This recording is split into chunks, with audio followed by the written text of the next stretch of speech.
Bueno, buenas tardes a todos y todas. Gracias por estar en este nuevo ciclo de charlas introductorias. Mi nombre es Luciana Mincha, yo soy la directora del Centro de Estudios de Política Internacional y estamos haciendo la primera actividad con un instituto muy importante de la Facultad de Económicas de la Universidad de Buenos Aires, el Instituto del Pensamiento Hegeliano, dirigido por el doctor Carlos Lomsch, que en este momento no nos puede acompañar por un tema de salud, le mandamos un abrazo muy grande.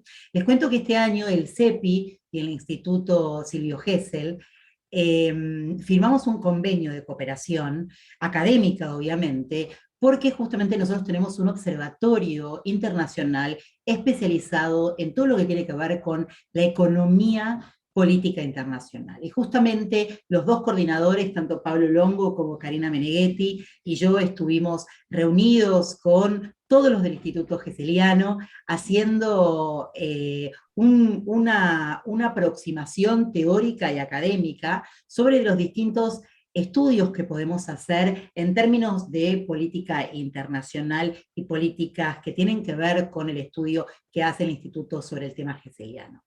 Hoy lanzamos este primer ciclo de charlas que van a constar de 4 grandes charlas con 4 especialistas, que son una introducción a un curso que está diseñándose, que ya está diseñado, que se va a presentar en las Facultades Sociales de la UBA para el año que viene, sobre la introducción al pensamiento económico natural y sudamericano y la Escuela Económica Geseliana, diferencias entre las concepciones de economía geseliana y la marxista.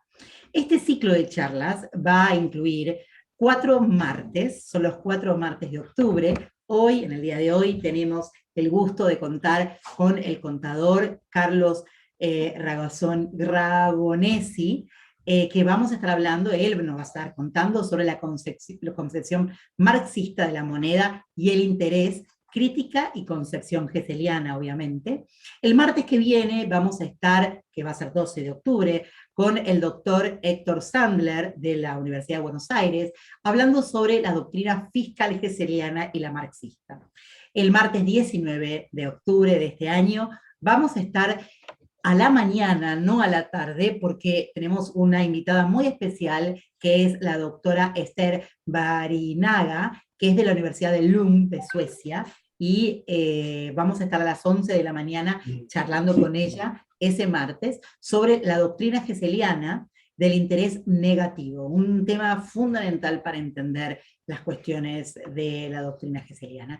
Y finalmente, el martes 26 de octubre, el derecho a la totalidad del ingreso del trabajador y la concepción geseliana y marxista con el licenciado Roberto Mazaros, también de la UBA. Como ven, un programa súper ambicioso, son 4 largas charlas, interesantísimas, dado que el fundamento de este ciclo tiene como interés abrir a la comunidad general, tanto la científica, académica y la extraacadémica, un espacio de análisis crítico sobre el estudio de la Escuela de Economía Natural Geseliana, y la propuesta de esta formación introductoria al mismo da inicio al análisis de sus estructuras, su origen como articulación entre el pensamiento sudamericano y el europeo, junto a una perspectiva desde los derechos sociales y políticos en un contexto de actualidad internacional crítica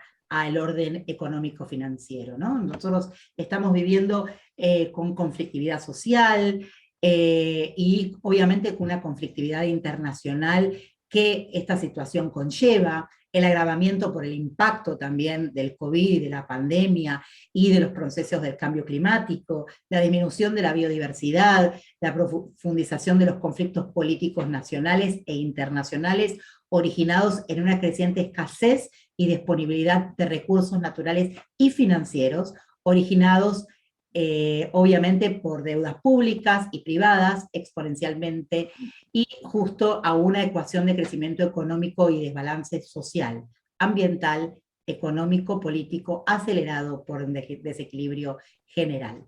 Nosotros desde el CEPI estamos muy contentos de poder contar con especialistas de economía política internacional que saben tanto y en profundidad sobre estas cuestiones. Entonces, en este sentido, nosotros buscamos construir un diálogo entre estos diferentes marcos teóricos y enfoques desde la ciencia económica, la historia regional y la política internacional actual, donde podamos aportar conocimiento en conjunto para la investigación, la comprensión y el entendimiento de procesos económicos muy complejos, la producción de conocimiento y la concreción de políticas tanto locales, regionales como internacionales, orientadas a modificar algunas de las políticas y mecanismos financieros y económicos vigentes, con el objeto de reconocer los alcances y limitaciones que dicha práctica origina en el mundo que vivimos. Como ven, un programa extenso, unos objetivos muy profundos, pero muy contentos de estar acá. Nosotros en este momento estamos con una profesional que también es del Instituto Gesellano. Ella es Silvia Castro Casal. Ella va a hacer una introducción a todo lo que tiene que ver con Silvia Gesell, así que la presento. Ella es licenciada en Sistemas de la Universidad KS, tiene estudios en la Facultad de Ingeniería de la UBA y un año de profesorado de Historia en el Instituto Superior Joaquín B. González. Ha ejercido como docente durante más de 14 años en las escuelas públicas de la provincia de Buenos Aires y de la ciudad de Buenos Aires. Lleva 35 años trabajando en sistemas en diferentes industrias, mayoritariamente en bancos, realizando tareas de análisis e investigación sobre los sistemas asignados, incluido entrenamientos de diferentes cuestiones. Es docente, ex titular y ayudante de la Universidad KS, y tiene muchas presentaciones realizadas en el IESG y para el proyecto de Moneda Par. Así que para nosotros es un gusto y un lujo tenerte con nosotros, Silvia Castro Casal, para que des también la introducción a este gran pensador de la Argentina y del mundo que es Silvio Gesell. Así que muchas gracias por estar acá presente y te paso la palabra. Muchas gracias. Bueno, yo estoy ahora en representación de Carlos Lauge, que preside el Instituto de Estudios Económicos Silvio Gesell. Y me voy a dedicar ahora a leer sus palabras. Esperemos que se encuentre bien de salud en estos momentos. Estimados asistentes, miembros y autoridades del CEPI y de la UBA, en mi carácter de representante del Instituto de Estudios Económicos Silvio Gesell, tengo el agrado de darles la bienvenida a este ciclo de conferencias a realizarse durante los martes de este mes de octubre, en carácter de introducción al curso de formación de Economía Natural Gesselliana que daremos junto al CEPI y la UBA durante el primer cuatrimestre del próximo año, actividad a la que están todos invitados. En dicho ciclo abordaremos más en extenso no solo las características y particularidades de esta teoría económica y sus propuestas, sino su historia e importancia en la actualidad presente. El pensamiento económico gesselliano está tomando importante relevancia en la actualidad en el mundo y está siendo objeto de creciente interés e investigación por las principales universidades y centros académicos del hemisferio norte, debido a sus propuestas prácticas y estructurales para resolver de forma estable y natural los problemas no solo ecológicos, sociales y ambientales conocidos, sino en respuesta a los crecientes desequilibrios monetarios y de deudas públicas y privadas de los países, así como sus problemas de vivienda y desigualdades fiscales. Las inequidades al interior de nuestros países, así como las existentes en los países desarrollados y los subdesarrollados, también requieren y se están considerando seriamente en distintos planos de decisión de respuestas sistémicas que tienen que ver con la formulación gesselliana, como veremos en las próximas informaciones. En este primer ciclo abordaremos las principales diferencias entre los postulados de la economía marxista y la economía gesselliana, así como los fundamentos más relevantes de esta propuesta para brindar solución a los problemas del trabajo, los ingresos fiscales, la vivienda y el crédito, y dar respuesta así a nuestras necesidades fundamentales: tierra, techo y trabajo. Bueno, muchas gracias y los vamos a dejar ahora, les cedo la palabra a nuestra conductora. Muchísimas gracias, Silvia. Bueno, muchísimas gracias a todos, a todas los que están hoy siguiéndonos, no solo en la clase, sino también a través de las redes sociales, a través de Facebook Live, que estamos hoy transmitiendo la clase. La clase de hoy la va a dictar el doctor Carlos A. Ragonesi.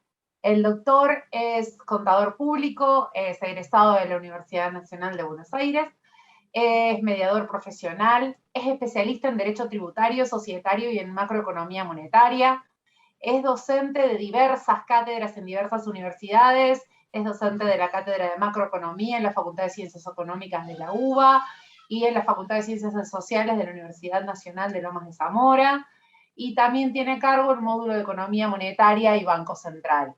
Ha tenido una serie de cargos muy importantes y ha publicado artículos profesionales relacionados con la actividad empresaria y profesional en revistas especializadas, ha desarrollado actividades de capacitación, dictando cursos y conferencias, y ex colaborador en carácter de periodista económico en varios medios de difusión. Así que para nosotros, desde el Centro de Estudios de Política Internacional, es un placer presentar al doctor Carlos Ragonesi, que va a dar la clase en el día de hoy. Bienvenido. Muchísimas gracias. Muy bien. Comienzo, ¿no? ¿Se puede? ¿Sí? Bien. Sí. Vamos a comenzar por establecer el marco en el cual Silvio Gesell y Carlos Marx desarrollaron sus teorías. El marco es la segunda parte del siglo XIX, y en ese marco reinaba el patrón oro. Yo voy a ahora poner un gráfico porque quiero que se comprenda bien cómo funciona el patrón oro para que se pueda entender por qué Silvio Gesell lo atacó y por qué Marx no lo atacó. Es decir, por qué Marx no lo atacó no se sabe porque no lo explica en su libro El Capital. Pero Silvio Gesell sí se puso muy molesto con el patrón oro, con la moneda patrón, porque para él ahí principiaba los males de la economía. A ver si puedo... Acá está. Bueno, díganme por favor si lo ven. ¿Lo ven? Estamos viendo el archivo de Excel, sí. Se ve muy bien. Bien. Entonces, vamos a ver los problemas de convertibilidad o inconvertibilidad monetaria, en este caso convertibilidad. Vamos a ver un ejemplo de convertibilidad con el patrón oro, pero el mismo caso se puede dar con cualquier otro patrón monetario, como la plata, el dólar, etc. Tenemos que tener en las reservas del Banco Central, en el círculo que está a la izquierda, una reserva de oro, supongamos igual a 100.000 pesos. Por lo tanto, se debe emitir sobre esa reserva de oro moneda de papel igual al valor de esa reserva de oro, es decir, 100.000 pesos. Fíjense que acá, cuando hablo de convertibilidad, tengo que hablar de moneda de papel. Y cuando hablo de inconvertibilidad, tengo que hablar de papel moneda. Es una diferencia sutil, académica, pero vale la pena tenerla en cuenta. ¿Por qué moneda de papel? Porque el papel que se está emitiendo representa en moneda a la cantidad de oro que existe en reserva en el Banco Central. Acá la situación es de equilibrio monetario. Tenemos en el círculo de la izquierda, que son las reservas de oro, 100.000, y en el de la derecha 100.000. Es la relación perfecta de una convertibilidad. Es decir, la relación sería un peso oro, un peso moneda de papel. Vamos a ver otro caso.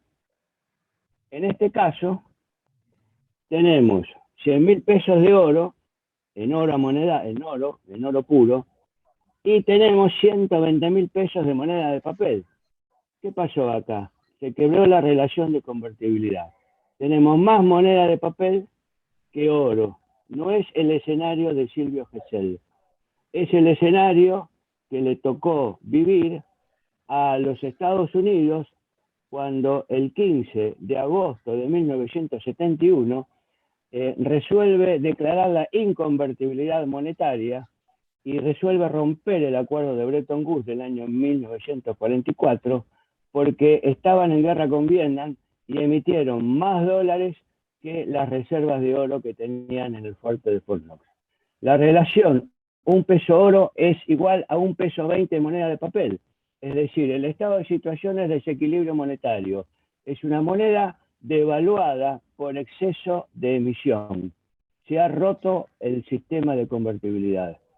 El escenario puede ser de inflación o tal vez de estanflación. Recordemos que estanflación es recesión con inflación. Y el otro escenario, el tercer escenario, es al revés del que vimos recién, que es el escenario que vivió en la época de Silvio Gesell y con el cual él estuvo bastante disgustado. Tenemos 120.000 de oro y tenemos poca moneda de papel, tenemos 100.000 monedas de papel. Quiere decir que falta moneda de papel. Acá es donde Silvio Gesell nos habla de la prensa y el horno. La prensa para emitir cuando se necesite, cuando falte, como en este caso, o el horno, como en el caso anterior, para quemar cuando sobra. Relación, un peso oro, y fíjense, 0,83 de moneda de papel. Fíjense cómo cambia la relación. Acá estamos en una moneda revaluada o apreciada por defecto de emisión. Consecuencia, quiebre de la relación de convertibilidad, y el escenario es de recesión. Primero viene un enfriamiento de la economía, después viene una recesión. Si tenemos 3 trimestres consecutivos de recesión, entramos en depresión, y si no resolvemos la depresión, entramos directamente en crisis. Entonces, el escenario de recesión es para el caso de que las variables de precios y salarios sean rígidas, dado que de ser elásticas o flexibles, la deflación podría recomponer el equilibrio. Es decir, si bajamos los precios, podríamos solucionar el problema de la crisis. Pero ¿qué pasa? Recordemos que en la Argentina eso no es posible, al menos actualmente no es posible. ¿Por qué? Por la presión que hacen los sindicatos y la presión de las leyes laborales que no permiten que los sueldos bajen. Por lo tanto, si los sueldos son inflexibles a la baja, los precios también lo son. Entonces entramos en una situación crítica en donde pueden aparecer empresas que cierran y despidos de trabajadores. ¿Cuál es el problema que presenta la moneda patrón, llamada también convertibilidad? La convertibilidad sería la relación con el tipo de cambio. En realidad lo que se debería llamar es moneda patrón. Nosotros vivimos la época de Menem Cavallo, en los 90, cuando se decretó el sistema de moneda patrón con respecto al dólar y a títulos dolarizados. Pero fíjense ustedes que este sistema después hubo que abandonarlo. Es decir, la historia del mundo, no solo de la Argentina, nos indica que todos aquellos países que alguna vez adoptaron el sistema de la moneda patrón o convertibilidad, en algún momento tuvieron que declarar la inconvertibilidad. El grave error que cometen los gobiernos que adoptan las políticas de la convertibilidad es que se piensan que con la convertibilidad, que es un sistema monetario, es un sistema no estructural, se solucionan todos los problemas que tiene la economía. Se endulzan con el sistema y, perdón, ahí el señor Ademar quiere entrar y no le están dando ingreso. Puede ser que se hayan olvidado. Dice, Ademar accedió a la sala de espera. Sí, estoy yo chequeando por atrás, no se preocupe, Carlos. Bueno, gracias. La convertibilidad podría servir para frenar un sistema de hiperinflación, como fue el que dejó el doctor Alfonsín a fines de los 80, pero luego de 2 o 3 años habría que salir de la convertibilidad, porque si no se modifican las estructuras económicas que forman la inflación y los problemas de la economía, con la convertibilidad no se soluciona. Ahora bien, Marx, como dije antes, no atacó el problema de la moneda patrón. En cambio, Gesell sí. Aquí ya encontramos una primera gran diferencia. ¿Qué nos decía Gesell como problema de la moneda patrón o de la convertibilidad? Nos decía, en épocas de auge, la gente le sobran monedas de oro y las funde y hacen joyas con esas monedas de oro y le quitan poder monetario al sistema económico. Y eso es un error porque debilita a la economía, que es el caso que estamos viendo aquí en pantalla. La otra gran pregunta que se hacía Gesell es, ¿qué pasa si crece el PBI y se secan las minas de oro? Si crece el PBI y no abonamos con moneda el crecimiento de ese PBI, vamos a tener un sistema de enfriamiento de la economía, recesión, depresión, etc. Acuérdense en el ejemplo que ponía Silvio Gesell cuando hablaba de por qué se cayó el Imperio Romano. Es decir, los libros de historia nos dicen que el imperio se cayó porque entraron los bárbaros, pero ese es el efecto, no es la causa. El imperio en realidad se cayó porque se secaron las minas de oro, los romanos dejaron de acuñar moneda, no podían pagarle a las tropas, y las tropas hicieron huelga de brazos caídos, entonces entraron los bárbaros. Así que fíjense la importancia del descubrimiento que hizo Silvio Gesell con respecto a la caída del Imperio Romano. El dinero como intermediario en los cambios es un tema que nos pone ya en cierta confrontación. En algunas partes son iguales que Silvio Gesell y en otras partes no. Por ejemplo, Marx dice, las mercaderías les transmiten valor al dinero. Silvio Gesell está de acuerdo con esa postura. Pero Silvio Gesell va un poco más allá, porque él analiza el problema del dinero, que si no se soluciona, si se le da valor al dinero, genera un problema grave en la economía. Yo para explicar esto, me inventé alguna vez una metáfora, un ejemplo, que se llama el efecto espejo, que es un poco alocado. Ustedes van a ver que es un poco alocado, pero en docencia, cuanto más alocados sean los ejemplos, mejor aprende el que escucha. El efecto espejo significa que yo tengo delante mío un espejo, levanto mis cejas y el espejo refleja esa imagen mía donde las cejas se levantan. Si muevo mi cara hacia un lado, el espejo también la mueve. Entonces, ¿cuál es la relación que tengo yo con el espejo? Hay un poder ontológico, recordando que la ontología es aquella parte de la filosofía que estudia el ser y la esencia de las cosas. El poder ontológico lo tengo yo, no lo tiene la imagen reflejada en el espejo. De la misma manera, el dinero refleja el valor que tienen los bienes. El dinero no tiene valor en sí mismo. Y para comprender mejor esto vamos a suponer dos economías. En una economía tenemos solamente bienes y servicios esenciales para la vida, pero no conocen el dinero, hacen trueque. En la otra economía solo tienen dinero, pero no tienen bienes y servicios. Ahora bien, en la economía que tienen bienes y servicios, haciendo trueque pueden subsistir, pero en la economía que solo tiene dinero, no se lo pueden comer. Tengo entendido que la tinta es bastante indigesta y el papel también, y si lo cosen para hacerse un abrigo, creo que se van a morir de frío porque no sirve. Así que con esto estamos demostrando, desde un punto de vista estrictamente filosófico, que el dinero no tiene valor. El dinero en general no tiene valor. Y si el dinero no tiene valor, tampoco tiene su sucedáneo, el interés, porque depende del principal. En el capítulo 3 del título 1 de su libro El Capital, Karl Marx nos dice, el capítulo se llama El dinero o la circulación de mercancías. Karl Marx explica el funcionamiento de la cantidad de dinero y la velocidad. Acá aparece en Marx, antes que en Gesell, el tema de la velocidad de circulación, un tema que Gesell también le da mucha importancia, tal vez más importancia de la que le da Marx. En esto sí se puede decir que están los dos de acuerdo. Hay una formulita matemática que nos puede indicar más o menos cómo se puede calcular en un momento determinado la velocidad de circulación de la moneda, que es dividir el PBI por el M2. En el numerador el PBI, en el denominador el M2, recordando que el M2 es el dinero en efectivo circulante, en poder del público, más los depósitos bancarios, los depósitos a la vista, que son las cuentas corrientes, más las cajas de ahorro. Marx no toma en cuenta la emisión secundaria cuando explica esto, que es el dinero que fabrican los bancos. Para analizar un poco mejor la velocidad de circulación, para aquellos que tengan alguna duda, me voy a detener un minuto en este momento, nada más.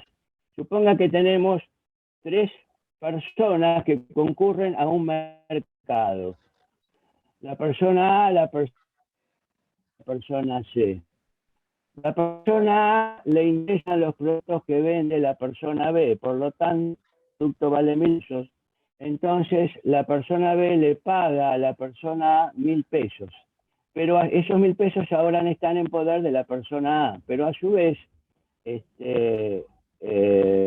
perdón, al revés. La persona A le interesan los productos de la persona B. Le paga la A a la B le paga 1.000 pesos. A la B le interesan productos de la persona C, por lo tanto los 1.000 pesos pasan de la B a la C. Pero a la C le interesan productos de la persona A y los mismos 1.000 pesos que la A le pasó a la B y la B le pasó a la C le pasa a la A. Fíjense que hicimos 3 operaciones por 300 pesos en total, para la cual solo necesitamos un solo billete de 1.000 pesos. Eso es lo que se llama la velocidad de circulación de la moneda. Marx le reconoce al dinero una única función, es decir, intermediario en los cambios. Marx no se da cuenta que el dinero también tiene el poder para en lo que volver. Por lo tanto, el dinero también es poder. Solo, como dice Marx, intermediario en los cambios. Y Silvio Gesell atacaba la otra faceta que tiene el dinero, que es reserva de valor, porque él decía que hay que hacer ahorro en bienes y no en dinero. Entonces acá aparece otra vez el problema de la prensa y el horno, y aparece el problema de la oxidación, que es ponerle una fecha de vencimiento a los billetes. Con la oxidación, Silvio Gesell le da entidad a la velocidad de circulación monetaria. Es decir, Silvio Gesell se basa fundamentalmente en la oxidación para combatir el problema del patrón oro y decir que a partir de ahí el patrón oro debería desaparecer y pasar a un sistema de inconvertibilidad. Acá entramos ya a ver cómo Marx y Gesell se empiezan a pelear un poquito, porque entramos en la teoría del valor, y Marx nos dice que el valor surge del trabajo socialmente necesario, que es la cantidad de horas que normalmente o socialmente son aceptables por la sociedad para que se produzca un bien determinado. A partir de allí, Marx nos habla de la plusvalía, que es el exceso de producción que hace el proletario con respecto al trabajo que produce, y ese exceso se lo apropia, según Marx, el capitalista o burgués, el capitalista industrial. Gesell nos dice que el valor no existe, el valor es un fantasma, es una apariencia. Para Gesell, en lugar del valor existe el precio de las mercaderías. Y esto lo podemos redondear con un ejemplo. Supongamos que yo me dediqué a fabricar un inmueble, un departamento, para ponerlo para la venta, y se le pusieron a ese departamento unas X horas correspondientes a un trabajo socialmente necesario. En función de la teoría de Marx, yo puedo decir que dado el trabajo socialmente necesario que sirvió para hacer ese inmueble yo lo podría vender, el valor de ese inmueble es de $100.000. Entonces yo lo ofrezco al mercado en $100.000. Resulta que pasan 5 años y nadie me compra el inmueble. en 100.000 dólares. Pero también resulta que en esos 5 años hubo mucha gente que me ofertó 80.000 dólares. Entonces yo tendría que bajar 20.000 dólares el precio del inmueble para poder venderlo. Entonces la gran pregunta que se hace Gesell en este caso particular es, ¿qué es lo que importa? ¿Un concepto académico marxista que es la teoría del valor que no me permite vender el inmueble? ¿O me importa más desde el punto de vista de la practicidad de la economía saber que lo puedo vender a un precio determinado? Entonces, ¿de qué me sirve saber la teoría del valor si realmente el valor no puede igualar al precio? Ahí tenemos un problema de confrontación y un problema donde, a mi juicio, Gesell sale victorioso. No nos olvidemos que la teoría del valor no es un invento de Marx, sino que la tomó a su vez de David Ricardo. Con respecto al problema de la usura, recordemos que hay un libro muy interesante que muchos de ustedes lo conocerán, que es el de Bernard Lietaer, El futuro del dinero, donde nos enseña el doctor Lietaer que las 3 grandes religiones masivas que existen en el mundo, que es el judaísmo, el islam y el catolicismo, trataron en la antigüedad el tema de la usura. El judaísmo en el Deuteronomio, capítulo 23, versículo 21, dice: al extranjero podrás prestarle con interés, pero a tu hermano no le prestarás con interés. ¿Quién es el hermano de un judío, otro judío? El extranjero sería los habitantes que habitan fuera de donde están los judíos. Serían los gentiles, por ejemplo.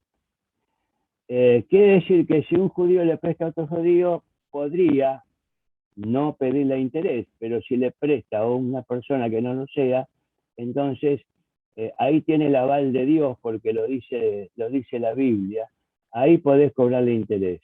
Fíjense que cuando habla Dios o cuando habla la ciencia, esto entre comillas, ¿no?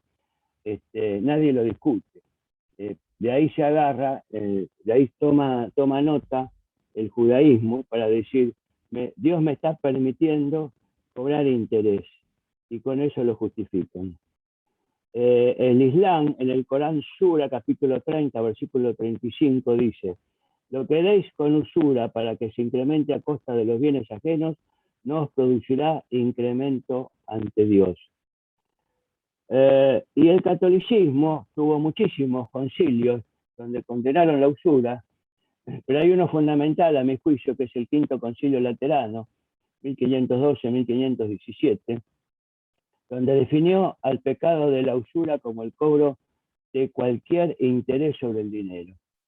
Ahora bien, de estas 3 religiones, el judaísmo desde el arranque siguió con el interés, el Islam hoy día, al igual que en la antigüedad, entiendo que siguen condenando al interés, y el catolicismo tuvo algunos problemas con el Banco Ambrosiano y otras cuestiones relacionadas con la Perú, etcétera, que nos hacen dudar de que la doctrina católica siga en pie, defendiendo de que, como decía el Quinto Concilio Laterano, de que cualquier interés sea usura.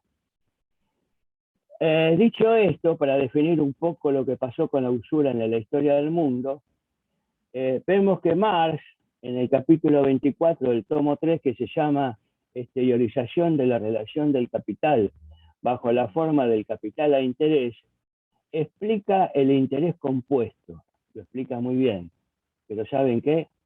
No lo condena. Se perdió la oportunidad Marx de condenar al interés compuesto, después de haberlo explicado también, a pesar de que hacía 7 siglos que ya existía el nacimiento del sistema bancario, más o menos tal como hoy lo conocemos. Más nos dice, el dinero tiene la virtud de crear valor.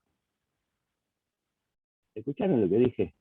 Marx dice, el dinero tiene la virtud de crear valor, de arrojar interés. Así que el dinero para Marx tiene una virtud. Pero acá también empieza una contradicción de Carlos Marx, porque Primero nos dice que el valor sale del trabajo socialmente necesario y que surge de la relación que existe entre el capitalista y el proletario, es decir, del capitalismo industrial.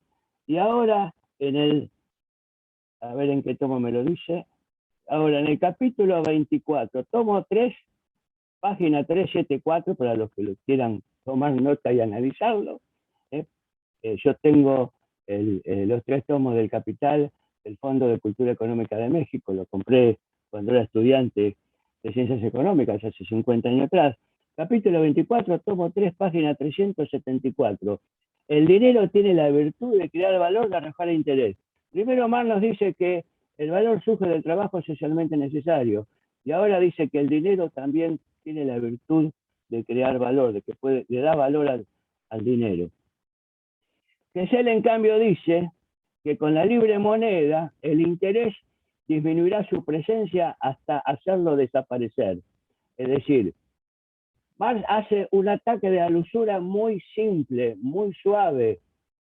No es que no la condena, pero no con la virulencia como lo hace Silvio Gesell.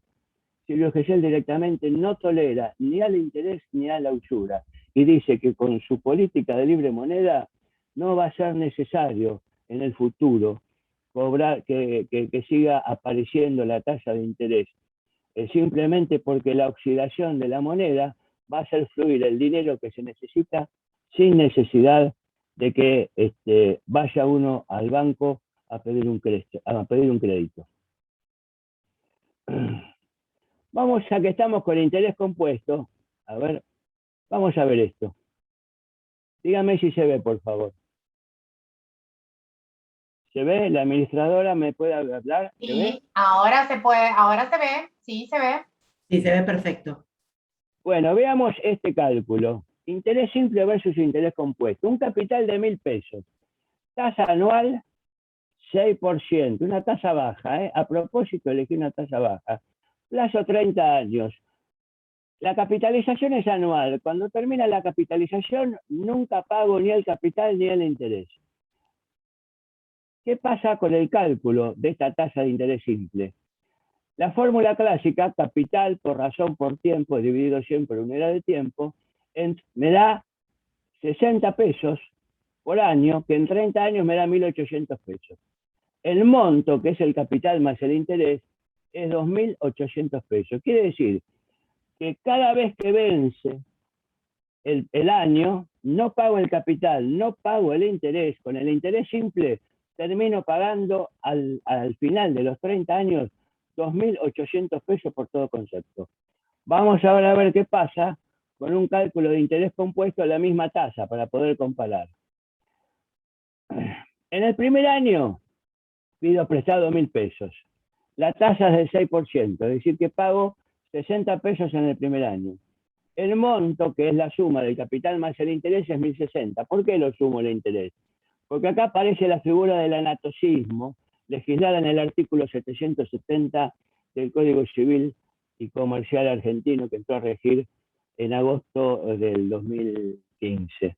También estaba la figura del anatocismo, que es el cálculo del interés sobre el interés, en el viejo código ya derogado del doctor Dalmacio Belezazio. Quiere decir que no pagué el capital al final del primer año y tampoco los 60 pesos de interés. Por lo tanto, el nuevo interés en el segundo año va a ser sobre 1.060. Sobre 1.000 de capital y 60 de interés. A la tasa de 6%, esos 1.060 me dan 63,60. Sumado a los 1.060, tengo un monto total de 1.123,60. Y así también al tercer año, el cuarto año, y todo hasta llegar hasta los 30 años. Fíjense, a los 30 años, ¿cuánto estoy debiendo? 5.743,49. Estoy debiendo mucho más que en el cálculo del interés simple. Ahora bien, si ustedes se acuerdan las clásicas curvas de Macro y Kennedy, acá la tienen. ¿Lo recordamos brevemente? Esta es la curva roja, la curva de los seres orgánicos. En el punto cero nace el bebé, el ser humano, va creciendo hasta más o menos llegar a los 18 o 20 años, donde se estabiliza su crecimiento y se hace paralela al eje de abscisa, al eje de las X donde se marca el tiempo. En el eje de ordenada se marca el crecimiento. En la curva negra es la curva de las máquinas, en que me divide al plano en dos partes iguales. ¿Por qué? Porque si duplico la cantidad de tiempo que hago trabajar a la máquina, se me duplica la cantidad de producción que hace la máquina. Y la curva azul es la curva de una enfermedad muy peligrosa para el ser humano, que es el cáncer. Entonces, aquí en el punto cero, el ser humano todavía no se da cuenta que está enfermo, pero la enfermedad ya lo está atacando. Recién cuando empieza a despegar la curva, comienza a sentir los primeros síntomas, va al médico, le hacen los estudios, comienza su sistema de análisis y de tratamiento, pero llega un momento que la curva se despega totalmente y se hace perpendicular al eje de abscisas. La persona ahí deja de vivir. Fíjense que la curva, como bien decía la señora Maureen Kennedy, que no era economista, sino que era una periodista interesada en Alemania en los temas de interés y los temas económicos, fíjense que la curva de cáncer es totalmente opuesta a la curva de los seres orgánicos, llamada esta última la curva de la vida. Es decir, la curva de la muerte es opuesta a la curva de la vida. Bien, yo grafiqué esto, señores. Estos 30 años que ustedes ven acá, yo los grafiqué. ¿Qué grafiqué? Grafiqué esto, el final, el monto, el capital más el interés. ¿Y qué me da? Me da este gráfico. El gráfico de Maureen Kennedy. Ahí lo tienen. Es la curva del cáncer. ¿Qué significa esto? Que el anatocismo, es decir, el cálculo, el uso del interés compuesto, es el cáncer que destruye a la economía. Y fíjese cuánta razón tiene este descubrimiento que hizo la señora Maureen Kennedy, que el cálculo de interés compuesto no solo se usa en todos los cálculos que usa el sistema financiero, sino que lo usa también para que nosotros paguemos la deuda externa. Fíjense que cuando no se paga la totalidad de la deuda, la parte de interés que no se pagó más el capital que no se pagó, se capitaliza por anatocismo y entonces crece exponencialmente el problema de la deuda. Por eso pagamos y realmente debemos cada vez más.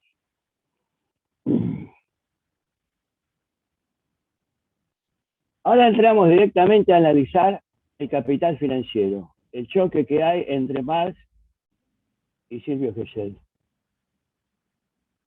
Marx dice que los préstamos se toman exclusivamente para inversiones productivas. Y acá también hay otro error de Marx. No supo visualizar el futuro que se venía, en donde el capital financiero se despegó de la economía real y tomó vida propia para hacer dinero a partir de dinero. Antes el capital, como decía Marx, se hacía a partir de los bienes, el dinero, pero a partir de esa escisión que hubo entre la economía real y la economía virtual, esta última correspondiente al capital financiero, a partir de esa decisión, el capital financiero hace dinero a partir del dinero. Por eso después aparecen las burbujas en los sectores inmobiliarios, bursátiles o de los commodities. Y después esas burbujas se pinchan, explotan y el sistema entra en crisis. Pero lo lamentable es que la crisis contagia a todo el organismo económico. Marx no pudo entrever algo que es muy usual en nuestra época, que es el apalancamiento que hace el capital golondrina, en donde si hay un capital que quiere invertir en la Argentina porque las tasas de interés en pesos son altísimas y tiene dólares, lo que hace es ir a buscar tal vez un préstamo a Japón donde las tasas son bajas, o a Estados Unidos mismo donde las tasas son bajas, o a Europa donde las tasas son bajas, y entonces esa moneda dura la trae a la Argentina, la convierte en pesos y hace su beneficio a una tasa elevadísima en pesos. Y antes que venga la devaluación, ¿qué hace? Vuelve a convertir esos pesos en moneda dura, dejando el desastre para el país que recibió ese dinero. Entonces recibir ese dinero no fue un beneficio, sino que fue un perjuicio, porque el dinero que se llevan siempre es mayor al dinero que trajeron. Por lo tanto, grave error de Marx al afirmar que los préstamos se tornan exclusivamente para inversiones productivas. Gesell, en cambio, ¿qué hace? Elimina al prestamista, porque lo reemplaza por la velocidad de la circulación que proviene de la oxidación de la moneda. Es decir, Gesell hace innecesario el sistema de préstamo, mal lo explica, y ni siquiera lo combate como corresponde. Gesell, en cambio, sí, lo elimina de la faz de la tierra, porque dice que con la libre moneda el sistema de préstamo de dinero no va a ser reemplazado por el sistema que acabo de explicar, de la libre moneda. Fíjense en lo que dice Marx en su libro El Capital.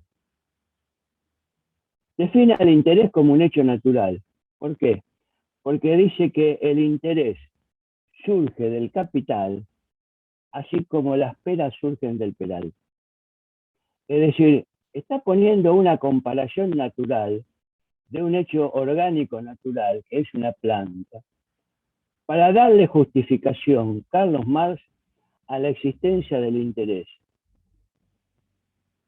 En cambio, Gesell elimina la tasa de interés, directamente la combate. Y acá ya, a esta altura de los acontecimientos que estamos estudiando, a mí ya me crea una sospecha. La sospecha de que Marx tal vez no fue un filósofo, un iluminado en la filosofía materialista. Tal vez fue un invento del capital financiero para crear su propio enemigo y poder controlarlo. No se olviden que alguna vez Marx visitó Wall Street y se abrazó con los financistas de Nueva York. Así que repito esto porque me parece muy importante. Defina el interés como un hecho natural, así como el peral da peras, el capital da interés. Eso dice en el libro El Capital. Fíjense que la revolución bolchevique del año 1917 fue financiada con capital financiero inglés. ¿Por qué? Porque el banquero Warburg, el banquero inglés Warburg, tenía un socio minoritario. Y ese socio minoritario tenía una hija. ¿Y con quién estaba casada la hija? Con Trotsky. Así que Trotsky lo que hacía era pedirle, para financiar la revolución comunista, era pedirle dinero a su suegro, que era socio de Warburg. Para aquellos que quieran investigar esto, hay un libro que se llama Wall Street y la Revolución Bolchevique, de Anthony Sutton, Sutton con doble T.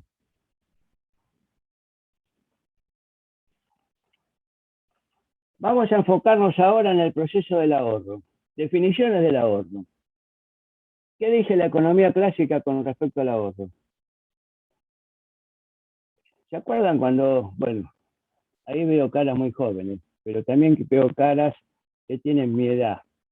Los que tienen mi edad, ¿se acuerdan cuando íbamos a la escuela y teníamos la libretita de la Caja Nacional de Ahorro Postal, donde le comprábamos estampillitas a la maestra? Papá, mamá nos daban plata, le íbamos a la maestra, le compramos estampillas. Ahí veo un dedo, Facundo Márquez se está acordando. Veo que tiene canas Facundo Márquez, así que debe tener. Gracias, Facundo, por apoyarme. Y nos decían, el ahorro es la base de la fortuna. ¿Qué dice la economía clásica? El ahorro es la base de la inversión. Primero es necesario ahorrar. Vos ahorrás en un banco, abrís una cuenta en un banco, ahorrás. ¿Y qué hace el banco supuestamente con esa plata? Se la presta a un industrial para que invierta y haga crecer la economía. Eso es lo que dicen los clásicos. Qué ilusos que eran los clásicos. Eran demasiado ilusos los clásicos. El problema es que la plata no siempre va a la inversión. La plata también va a la especulación. Y últimamente va más a la especulación que a la inversión. si no el mundo no estaría como está. Sobre todo a partir no solo del quiebre del acuerdo de Bretton Woods, sino de la aparición de los sistemas informáticos, del tratado que se firmó con la Trilateral Commission, donde intervino Estados Unidos, Europa, Japón y también Canadá. Todo eso hizo aparecer una economía especulativa, como dije antes, que se separó de la economía real, y acá demuestra que los clásicos estaban equivocados. ¿Qué nos dice Karl Marx con respecto al ahorro? Los receptáculos en los que el dinero se atesora, ahorro, sirve al mismo tiempo de canales de desagüe y de suministro del dinero en circulación, que gracias a ello no inunda nunca sus canales circulatorios. Pero la verdad que no sé por qué Marx siempre hablaba tan en difícil. Porque acá lo que nos está diciendo es lo siguiente. Miren, gracias a que la gente no se gasta todo el dinero que tiene y alguna parte de dinero lo retira de la circulación para ahorrarlo, entonces no está generando un proceso inflacionario, no está complicándole nada con ninguna enfermedad a la economía. Eso es lo que nos dice Marx. Es decir, Marx está definiendo el ahorro y lo está defendiendo al ahorro. ¿Y qué dice Silvio Gesell con respecto al ahorro? ¿Es la misma opinión que Marx? A ver, ¿ustedes qué opinan? Es una contradicción fiduciaria que el Estado tolere el uso o abuso del dinero como medio de ahorro, lo que hace posible e indispensable la emisión de más dinero que el necesario para los fines del intercambio. Es decir, nada que ver con lo que decía Marx. Gesell nos dice, señores, el ahorro se tiene que terminar porque necesitamos que la moneda circule, sobre todo en un sistema de patrón oro, en donde había una ausencia de moneda de papel con respecto a la cantidad de oro que había. Entonces, hoy no tenemos el patrón oro. Hoy la oxidación viene por la inflación, no necesitamos ponerle fecha de vencimiento a los billetes, porque la inflación le pone fecha de vencimiento. La gente se lo saca de encima porque la moneda pierde valor día a día. Es decir, que en el tema del ahorro, Silvio Gesell no se pone de acuerdo ni con la economía clásica ni con Karl Marx. Y acá vamos a entrar a analizar lo que yo llamo algunos errores de Karl Marx. Marx dice que la tasa de interés surge del capital industrial. Es decir, ¿qué significa esto? Que la rentabilidad que tiene el empresario industrial le participa en un pedazo a la tasa de interés. Repito, Marx dice que la tasa de interés surge del capital industrial. Graso error de Marx. Tendría que haber vivido Marx en la segunda parte de la década del 70, cuando estaban los militares en el poder y José Alfredo Martínez de Hoz, cuando advertíamos que las industrias se fundían todos los días, pero los bancos florecían. Por lo tanto, los industriales no podían nunca participar de la formación de la tasa de interés, porque prácticamente la industria estaba desapareciendo.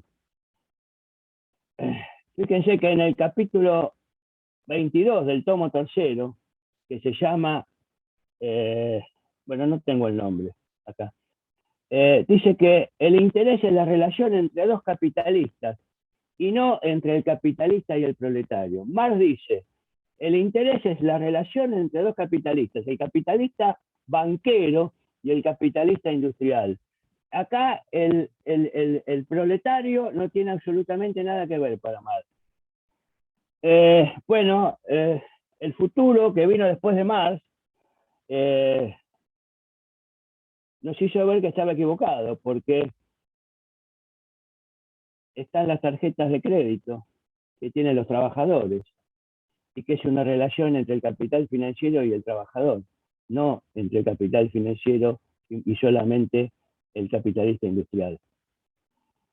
Están las relaciones que existen entre los banqueros y el Banco Central, con las LELIQ, por ejemplo, y esa relación se quiebra cuando pensamos que cuando uno compra un producto, cualquiera, aunque no haya tomado un préstamo, posiblemente esté pagando una tasa de interés, porque el que fabricó ese producto tal vez tuvo que recurrir a pedir un préstamo para poder fabricarlo, y el interés de ese producto fue al costo, y del costo pasó al precio, y cuando yo compro un trozo de queso en una góndola de un supermercado, me estoy jactando de que nunca tomé un préstamo en mi vida, y ahí estoy pagando un interés sin haber tomado nunca un préstamo.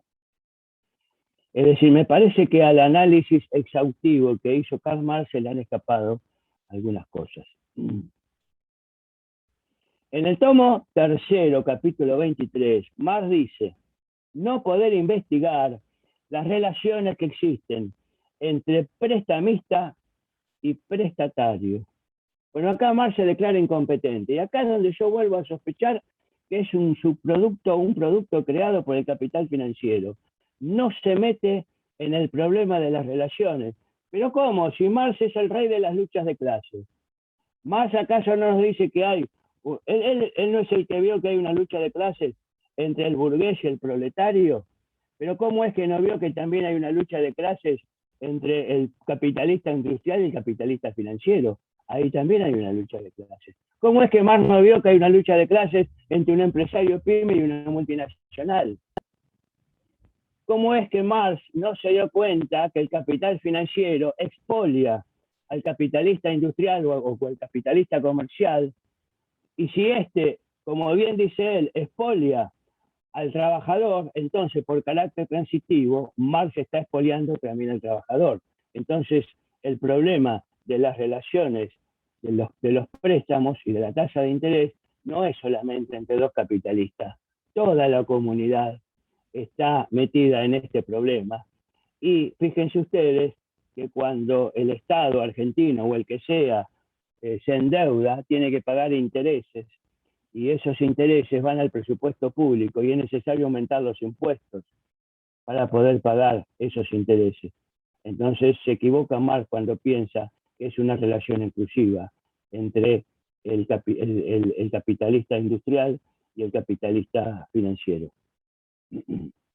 Gesell nos dice que la riqueza no surge de la plusvalía, como dice Marx. Marx dice que la riqueza surge de la plusvalía. Y acá hay otro problema, porque dice que la riqueza no surge de la circulación de las mercaderías, no surge ni dentro de la circulación ni fuera de la circulación, lo cual es una contradicción filosófica, porque no se puede ser dos cosas al mismo tiempo. O surge de un lado o surge del otro. Marx dice que surge de las dos cosas al mismo tiempo. Gesell directamente dice que la riqueza no surge de la plusvalía, le niega entidad a la plusvalía, sino que surge de la división del trabajo, de la división internacional del trabajo. Marx dice que el valor surge del trabajo socialmente necesario, y la plusvalía es el exceso de valor que produce un obrero y del que se apropia el capitalista. Y en el capítulo 24, que se llama Historización de la relación del capital, dice: el interés es dinero que engendra dinero, o sea, valor que se valoriza a sí mismo, o bien valor que se valoriza como suma de capital que engendra una plusvalía. Y acá tenemos otro problema, porque Marx nos está diciendo, primero, que la plusvalía surge de las relaciones que hay entre el capitalista y su operario, y ahora en el capítulo 24 nos dice que la plusvalía, o sea, que tiene valor que se valoriza a sí mismo, el dinero tiene valor que se valoriza a sí mismo, y el interés también tiene valor que se valoriza a sí mismo. ¿En qué quedamos, señor Marx, entonces? ¿De dónde surge la plusvalía? ¿Del trabajo socialmente necesario, como nos indicó en el primer tomo, o surge también de las relaciones que hay entre el capital y el interés? En ese mismo capítulo 24 nos dice: el dinero tiene la virtud de crear valor. El dinero tiene la virtud de crear valor para Marx. Es decir, que para Marx el dinero es una virtud. Conclusión, le digo que como conclusión, y para ir terminando, les digo que hay un pensamiento de Silvio Gesell que siempre me impactó, que dice lo siguiente: así vino al mundo el gran perturbador de la paz, el interés. Fíjense ustedes cómo Silvio Gesell ataca al interés. Y en cambio Marx le da valor, le da entidad, incluso le asigna cierta plusvalía. Y Gesell también nos ilumina al decirnos el peligroso para el sistema. El peligroso no era Karl Marx. El peligroso era Pierre-Joseph Proudhon, que era el verdadero socialista. Por eso a Proudhon le decretaron la muerte civil. ¿Ustedes vieron que ningún economista cita a Proudhon? De esto no se habla, de Proudhon no se habla. Está prohibido hablar de Proudhon, porque según Gesell, Proudhon era el que creaba el peligro al sistema, no Marx. Marx era un subproducto creado por el sistema. Un economista de renombre dijo: la aplicación del principio de Gesell de la circulación de la moneda sacará a la nación de la depresión en el término de 2 o 3 semanas. Esto lo dijo el economista Irving Fisher. Fíjense esto, qué interesante. Extracto del edicto del rey de Francia, fechado el 21 de mayo de 1720. ¿Sabe dónde saqué esto? De un libro de Henry Thornton, un banquero inglés en la época en que se fundó el Banco Central de Inglaterra. Y aparece como una nota a un comentario de Thornton en su libro, como una nota chiquitita, casi desapercibida. Yo, por supuesto, cuando lo descubrí, lo capturé y se lo leo en todas mis clases a mis alumnos. Extracto del edicto del rey de Francia, fechado el 21 de mayo de 1720, dice así: habiendo solicitado el rey a su consejo el análisis de la condición a la que había quedado reducido el reino antes del establecimiento del banco, a fin de que pudiera compararla con su situación actual, al rey le ha parecido que el elevado tipo de interés del dinero había hecho más daño al reino que todos los gastos en que había incurrido el rey anterior durante sus diversas guerras. ¿Qué tal? Y para finalizar, les voy a leer lo que apareció en un periódico de Berlín, que Silvio Gesell escribió en 1919 al finalizar la Primera Gran Guerra Mundial. A pesar de la sagrada promesa que todos hacen de que la guerra será desterrada de una vez por todas, a pesar del grito de millones, nunca más una guerra, a pesar de todas las esperanzas de un futuro mejor, debo decir que si continúa operando el sistema monetario actual basado en el interés y el interés compuesto, me atrevo a predecir que en menos de 25 años estaremos sumidos nuevamente en una nueva guerra, peor que la anterior. Puedo anticipar con claridad cómo se desarrollarán las cosas, dado que el grado actual de avance tecnológico no tardará en traer consigo un rendimiento récord en la industria. La formación de capital será rápida, pese a las enormes pérdidas sufridas en la guerra, y la sobreoferta redundará en un descenso de la tasa de interés. Por consiguiente, los individuos comenzarán a acumular capital, las actividades económicas descenderán y un número cada vez mayor de desempleados recorrerá las calles. En el seno de las masas descontentas irán cuajando ideas extremas revolucionarias y proliferará la planta venenosa llamada supernacionalismo. Ninguna nación tendrá comprensión por la otra y el resultado inevitable será otra guerra. Ahora bien, ¿alguien piensa que Gesell se equivocó cuando anunció esto apenas 20 años antes de iniciarse la Segunda Guerra Mundial? Su yerro fue de apenas 5 años. No solo fue un gran economista, también fue un visionario. Gracias por escucharme. Muchísimas gracias, doctor. Seguí, yo ahí, seguí, tranquila. Sí, muchísimas gracias, doctor. Justo le quería comentar que teníamos muchos comentarios en el chat que van directamente a los administradores, hablando de lo interesante que estaba la charla, y tenemos algunas preguntas. Tenemos una pregunta en particular que viene del Observatorio de Economía Política Internacional del CEPI, que le quería preguntar qué responderían Hessel y Marx a los neoclásicos que hasta hoy en día recomiendan que no se debe imprimir dinero sin respaldo en reservas.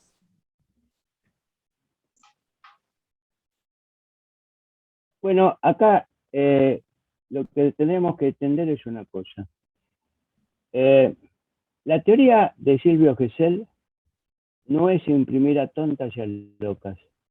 Es decir, no es imprimir, es decir, hay algunos hegelianos con los cuales respetuosamente no estoy de acuerdo, que dicen que cada municipio debería imprimir su propia moneda, cada provincia debería tener su propia moneda, y yo creo que eso serviría al descontrol monetario. Yo creo que lo que habría que hacer es seguir teniendo un banco central que imprima la moneda, pero que lo haga con responsabilidad. Yo creo que Gesell estaría con esta postura de imprimir con responsabilidad. Por eso nos hablaba de la prensa y el horno. ¿Qué nos decía Gesell? Tengamos moneda inconvertible, perfecto, pero eso no quiere decir que tengamos que imprimir por clientelismo político, por ejemplo, como suelen hacer algunos gobiernos. Y entonces inundamos de dinero la economía y resulta que la oferta no está en condiciones de absorber esa cantidad de dinero, y ahí sí se crea inflación. Porque la simple emisión de dinero, la que se llama expansión monetaria, la simple emisión no crea inflación. La inflación se crea cuando esa emisión pasa a la demanda. Y cuando al pasar a la demanda se crea una demanda agregada que no puede ser absorbida por una oferta agregada, y entonces ahí sí aparece la inflación. Esa sería la respuesta que daría Silvio Gesell, actuar con criterio, que es la misma respuesta que le daría no Marx, porque Marx desconocía la moneda inconvertible. Marx no puede dar respuesta a eso, porque el marco en que se desarrollaba Karl Marx es el marco de la moneda convertible, el marco de la moneda patrón. Por lo tanto, Marx no está en condiciones de dar respuesta. El problema de la emisión monetaria es un problema bastante grave, porque la mayoría de los gobiernos del mundo se endulzan con el tema de la emisión y resulta que después aparecen los problemas. Problemas que no los tiene Estados Unidos. ¿Por qué? Si Estados Unidos imprime dólares para los Estados Unidos y para todo el mundo, ¿por qué cuando tuvieron la crisis del 2008 en los Estados Unidos imprimieron como 10 billones de dólares, billones con B larga? No generaron una inflación espantosa, porque los dólares la gente los adquiere para ahorrarlos, para hacer un ahorro en moneda dura, no para que los dólares vuelvan a la circulación monetaria. Si esos dólares que hubieran impreso para solucionar la crisis hubieran vuelto a la circulación monetaria, no solo hubieran solucionado el problema de la crisis, pero sino que se hubieran ido para el otro lado, porque hubieran creado inflación. Y fíjense la paradoja, ¿no? Fíjense la paradoja. Acá en Argentina sabíamos que Estados Unidos tenía una crisis de moneda, y para protegernos de la crisis de moneda, ¿qué hacen los argentinos? Compraban dólares. Una cosa de locos. Es decir, la economía tiene que ser tratada a nivel psicológico, no tanto a nivel matemático. Aprendí a desconfiar cuando un economista me quiere explicar la economía con cálculo diferencial e integral y me empieza a dibujar derivadas integrales y estadísticas extrañas.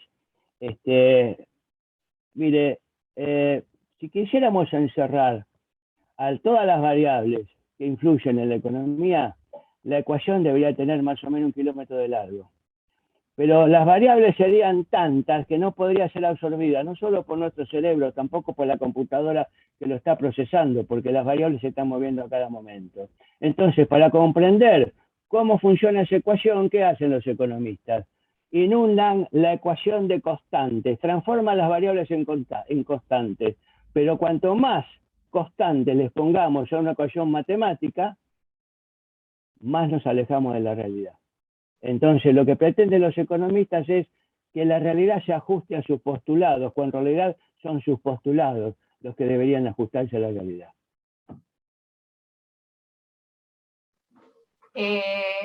Tengo una pregunta más que me pregunta su opinión respecto a las monedas sociales como la PAR, que está promocionándose desde el INAES, y con respecto a los dichos de Claudio Lozano de no necesitar una moneda, o de necesitar una moneda que no sea convertible con el dólar. Esta última parte no entendí. ¿No necesitaron qué cosa? ¿Una moneda no convertible con el dólar? De necesitar una moneda que no sea convertible con el dólar. Ah, pero ¿quién la necesitaba? No entendí esa parte. ¿O no la Me necesitaba? preguntan de los dichos de Claudio Lozano, que fue quien dijo que necesitamos una moneda no convertible con el dólar. Ah, Claudio Lozano dijo que necesitábamos una moneda no convertible con el dólar. Sí, en realidad, bueno, a ver, empiezo por la segunda, después si me olvido la primera me lo refrescan, cuál es. En realidad Claudio Lozano creo que tiene razón. Necesitamos una moneda que no sea convertible con el dólar. Entonces ahí ya nos alejaríamos de la doctrina hegeliana para entrar en la teoría que bien la trató el economista argentino Mauricio Prelucker, ya fallecido, que es la segunda moneda. Una segunda moneda que funcionaría en forma paralela a la primera, es decir, la segunda moneda no reemplaza a la primera, siguen funcionando los pesos, pero aparece junto con esos pesos que deberían ser inconvertibles, otra moneda también inconvertible, pero que sirva exclusivamente para consumo. Pero ojo, esta segunda moneda no puede ser aplicada a cualquier economía. Aprendamos a entender que las teorías económicas no son válidas para cualquier tipo de escenario. La segunda moneda puede servir como reemplazo de la oxidación, por ejemplo, para una economía deprimida. Miren, si en el año 2008, con la crisis de las hipotecas subprime en Estados Unidos, o la que vino después en Europa, que es en el mismo sentido, ausencia de moneda, ausencia de dólares, por eso se fundían las empresas, los bancos en Estados Unidos, por eso tuvieron que imprimir tanto. Si hubieran empleado o bien la teoría de la oxidación hegeliana, o bien la teoría de la segunda moneda, hubieran salido de la crisis, sin tener necesidad de imprimir tanta cantidad de billetes. La segunda moneda sirve únicamente para consumo, no para bienes de lujo. Y atención, y acá nos acercamos a la doctrina de Hessel. La segunda moneda de la que habla Lozano no debe ser depositada en los bancos. Es decir, los bancos no me van a crear moneda de esa moneda, no me van a crear moneda virtual de esa segunda moneda, no me van a poder cobrar interés sobre esa segunda moneda, y esa segunda moneda tampoco debería servir para comprar dólares. Todo esto lo tiene que definir una ley. Fíjense que cuando el doctor Espósito, presidente del Banco Nación, en la época en que teníamos los 5 presidentes, uno de ellos Rodríguez Sá, dijo, estamos preparados, se cometió un error gravísimo, anunció lo que iba a hacer. En economía no podés anunciar lo que vas a hacer, lo tenés que hacer directamente, en forma silenciosa, porque si no el mercado se prepara y entonces se evita el efecto sorpresa. Dijo, vamos a crear una segunda moneda que se va a llamar, creo que le iban a llamar el federal, y que va a ir paralelamente con la primera. Claro, los banqueros se horrorizaron porque se les encendió la luz roja. Dijeron, ¿cómo? Esa segunda moneda no se va a depositar en los bancos, vamos a perder plata. Se acabó el negocio de los banqueros. ¿Qué le pasó al doctor Rodríguez Sá? A la semana o a los pocos días tuvo que abandonar el poder. ¿Por qué? Porque uno de sus funcionarios habló de la segunda moneda. Yo abordo la teoría de la segunda moneda en los casos en que la economía necesite moneda, y es una moneda que entendemos no genera inflación porque va a ayudar a salir de la crisis y no se va a poder comprar divisas. Y la primera parte de la pregunta, ¿cómo era que se me perdió? Joana, ¿cómo era la primera parte? Sí, era justamente su opinión sobre las monedas sociales como la PAR, que está promocionándose desde el INAES. Claro, se está promocionando de un organismo actual en donde tenemos la visión de que no nos está dando un buen ejemplo de manejo monetario. Las monedas sociales, yo no abono la teoría de las monedas sociales, y yo, como les dije antes, no soy partidario de que cada municipio, por ejemplo, pueda inventar su propia moneda. Me parece que eso termina en un descontrol. Fíjense lo que pasó en 1890, cuando no existía el Banco Central, porque el Banco Central nace en 1935. Estoy hablando de la época de cuando se va un presidente y aparece otro, aparece Carlos Pellegrini. Ponen en funcionamiento los bancos garantidos. ¿Qué eran los bancos garantidos? Es decir, si uno quería crear un banco, lo que hacía era depositar en el Estado una cantidad de oro que respaldara una emisión que ese banco podía hacer. Entonces le permitían a cualquier cantidad de bancos hacer la emisión que quisiera siempre y cuando tuvieran oro. Claro, pero si uno le da ese poder a un banquero, el banquero se endulza con el tema y empieza a fabricar más dinero del que realmente debería, de acuerdo con la moneda patrón que tiene, con la reserva que tiene. Entonces los bancos garantidos hicieron entrar en crisis a la Argentina, y no solo a la Argentina, por el exceso de moneda que había, sino que hicieron entrar en crisis también a la Baring Brothers de Londres, que lo tuvo que salvar la banca Rothschild con un préstamo del Banco de Francia y del Banco de Inglaterra, porque si no se venía abajo porque la Argentina no le podía pagar, porque había entrado en una crisis tremenda. ¿Todo por qué? Por el tema de los bancos garantidos, porque cada banco imprimía la moneda que se le antojaba. Yo soy partidario de tener un banco central, pero bien administrado. Es decir, no soy partidario de algunos economistas demasiado liberales que dicen hay que cerrarle la puerta al Banco Central. Yo no creo que sea así, porque esa ponencia tiene un tufillo extraño, parecido al de la época de los 90, cuando nos decían, dado que las empresas públicas dan pérdida, mejor las privatizamos. Señores, si las empresas públicas dan pérdida, no hay que privatizarlas, lo que hay que hacer es administrarlas bien, y eso es responsabilidad del Estado, que es el dueño de la empresa pública. Y el Banco Central, el dueño es el Estado, lo tiene que administrar bien. Si lo administra mal, entonces el responsable es el Estado o el gobierno que lo está administrando mal. Si ustedes hoy analizan el balance del Banco Central, por ejemplo, se van a dar cuenta que el Banco Central tiene patrimonio neto negativo. ¿Saben por qué? Porque al total del activo que tiene el Banco Central, habría que restarle los títulos públicos que desde hace unos 20 años atrás le siguen entregando al Banco Central a cambio de pesos y dólares, sobre todo dólares. Están en el activo esos títulos públicos, se están valuando a valor técnico, a valor nominal, cuando deberían valuarse a valor de mercado, este último valor sería mucho menor.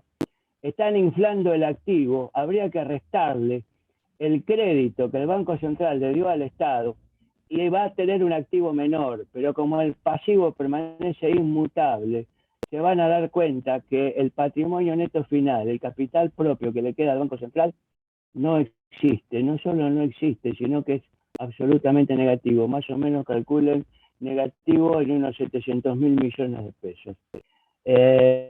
Entonces el problema no pasa porque cada municipio o cada entidad cree su propia moneda, porque eso sería llevar al descontrol monetario. Y no creo que Silvio Gesell esté de acuerdo con esa postura. Yo creo que lo que hay que hacer es administrar bien los entes públicos para que no generen estos problemas. Muchísimas gracias, doctor. Bueno, no tenemos más preguntas de la audiencia, así que le doy la palabra a Luciana para que pueda cerrar la clase de hoy. Muchas gracias. Bueno, muchísimas gracias, Gracias a doctor. ustedes. Gracias, doctor. Gracias a todos y todas por estar una vez más en este nuevo ciclo de Economía Internacional, conjuntamente entre el CEPI y el Instituto de Silvio Gesell de la Facultad de Económicas de la UBA. Nos vemos el martes que viene, a la misma hora, a las 19 horas, con otras cuestiones que tienen que ver con el estudio académico y profundo de la actualidad internacional y las cuestiones de Silvio Gesell. Muchísimas gracias, saludos, y gracias a todos los convocados del Instituto Gesseliano para estar hoy presentes con nosotros y el martes que viene también. Gracias al Observatorio de Economía Política Internacional del CEPI y a la Coordinadora General Joana Solís por esta excelente conducción. Gracias, doctor. Muchísimas gracias a todos.